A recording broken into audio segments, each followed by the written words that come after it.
I'm Shalane from TSE Tuition, and today I'll be talking about the structure for a personal response essay. The structure I'm going to talk about today is going to be a relatively flexible approach, but still guided by overarching principles that we see in, I would say, most text essays out there. So let's talk about the introduction first. Now, the introduction to a personal response essay should fulfill the same things, right? The same requirements that an introduction for a text essay should fulfill. So that is, it should provide an overarching context for why, right, this essay exists in the first place. So that is giving some kind of context about the thematic concerns, about maybe some of the character developmental concerns that we see in the text. So let's say your text is Macbeth, right, and you have to write a personal response essay to that. So in your introduction, you would need to introduce some of the thematic concerns that apply to the play as well as to, a lot of real life. And I would say most of that is maybe spousal relationships, ambition, and the costs, right, of going ahead or moving forward with that ambition or the sacrifices associated. So you would open your introduction with something like that. You would need to introduce your text, and you would also have to introduce some kind of way in which these thematic concerns apply in the real world. Now, I don't think it's a stretch of the imagination to think about how ambition is a driving force, and possibly a negative driving force, in personal relationships and the ways in which people conduct themselves in the world. I think these are great ways to sort of start that introduction and move forward into your body paragraphs. So, your body paragraphs. We still want a topic sentence of some sort in the body paragraph. We still want to start the first sentence, right, of that body paragraph introducing, really, or summarizing for your reader, what is this body paragraph going to be about? Now, if this were a text response essay, your topic sentence would have to deal directly with a big idea, right, of the text. Now, however, this is a personal response essay, so the onus isn't really on the student to dissect these thematic concerns in the world of the text. The onus is on the student to dissect these thematic concerns in the text and the real world, or their, personal lives. So I would suggest a topic sentence of some kind of general-ish statement. So talking about these abstract ideas, but not necessarily situating it in the world of the text or in the real world, but just talking about these ideas as a whole, and then moving in the second, sentence after that, into discussions about this thematic concern in real life or the text. Now, the big question is, which do you do first, right? Do you talk about the text first? Do you talk about real life first? I personally don't think it's a big deal which one it is that you talk about first, as long as there are lots of comparative things going on. So regardless of which one you go with first, you need to move immediately into discussions of the other thing, right? So let's say you start your topic sentence and then you go immediately into talking about that thematic concern in the text, in the play, right? And then, so straight after that, you need to move into discussion of that thematic concern in real life.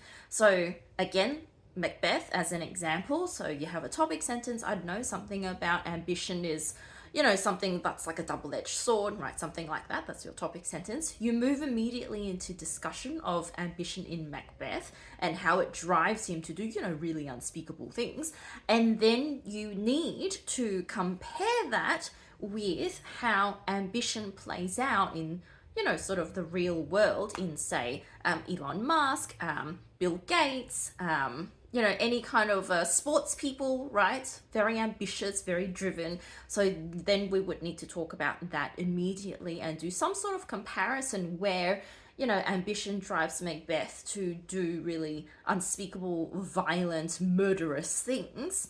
Ambition in the real life doesn't necessarily end up that way, but it could be, quite detrimental as well to their personal relationships, as shown by this sports person who gave it all up for, Olympic glory.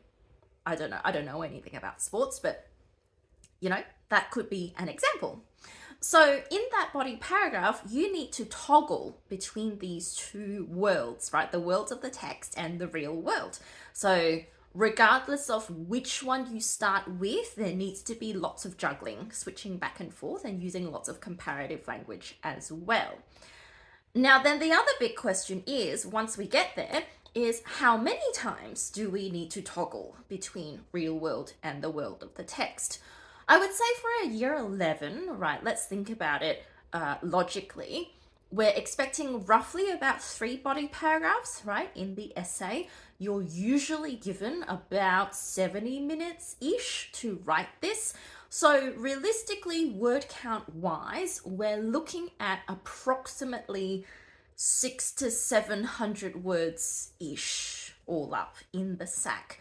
So if you split that up over an introduction, 3 body paragraphs, and a conclusion, assuming, of course, that your introduction and your conclusion are shorter than your body paragraphs, in your body paragraphs, we're really only looking at about 300 words, 200 to 300 words-ish is the word length there. Now, how often can you toggle, right, in that 200 to 300 words? How often can you toggle between these two worlds, textual and the real world?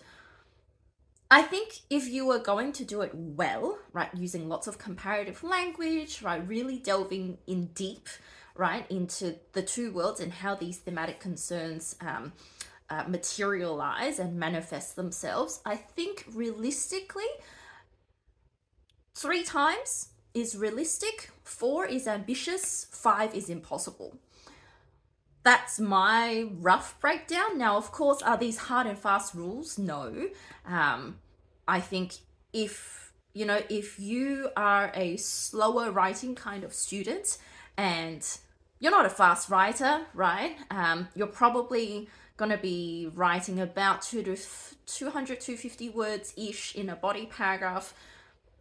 For that kind of student, I would suggest do as many toggles as you can, but do them well, right? Always prioritize quality over quantity. Remember, when we look at the rubric of any English SAC assessment, right, it's not about word count. It's not about how many quotes you've used, right? It's not about that. It's about how well have you used them, right? How well have you used the quotes to demonstrate your understanding of the text? How well have you put forth your interpretation of the prompt? So it's not about quantity, it's always about quality. So if you're struggling with the quantity of your analysis, I would advise you to focus and prioritize the quality of that over trying to get another toggle in, right? So if all you can manage is talking about these thematic concerns in the world of the text, and then you go into the real world, right, and that's all you can manage, that's fine. Just make sure you do it really well, and then when you wrap it up at the end with that linking sentence, you do like a summative kind of conclusion-y, comparative-y kind of sentence where you talk about that, what you've sort of just talked about, right, in your discussion of that thematic concern in the textual world and in the real world, and you draw links between those two and just wrap it up really nicely. Now, for the conclusion,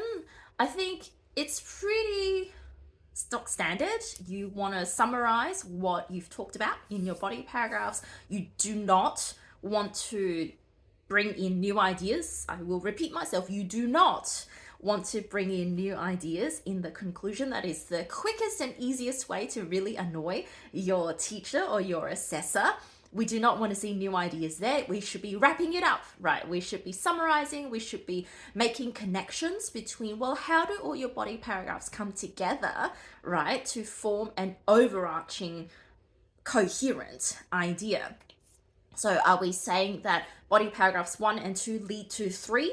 Are we saying that body paragraphs 1 and 2 are true in most cases, but sometimes 3 is true instead? Are we talking about body paragraphs 1 and 2 are true despite body paragraph 3? Right, so what's the connection between all of your body paragraphs? That is what you need to be making clear in the conclusion. Now, this stands true as a structure, right? Regardless of whether it is you're writing a personal response essay, a text essay, a comparative essay, a context essay, whatever it is that you're writing, that is the role of the conclusion.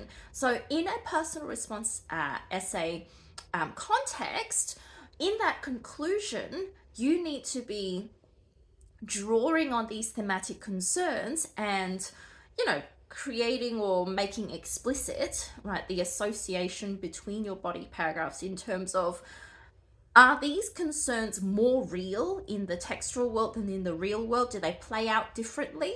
Are there, is it way more destructive, for example, in the text world rather than in the real world? Or maybe it's the other way around. Maybe they're both equally destructive. Maybe they're both equally positive. Right, I don't know what your thematic concern is in your personal response essay, but that's something that you'll have to decide. And this is something that you'll have to make very clear in your conclusion. So in your conclusion, we're not just talking about the ideas in and of themselves, we're talking about the ideas and how they apply in the two worlds that we're looking at. So I hope that was helpful. As always, like and subscribe to all of our social media channels so that you can get our latest updates when we update them. And we also have a free newsletter for parents and tutors who are looking to help their teens in their English subject. And we also have an online shop with vocabulary expansion packs. So check that out in the links below if you're interested. And if you're looking for one-to-one tutoring in an online format these days, please contact us and let's have a chat about how we can support you. Thanks for watching.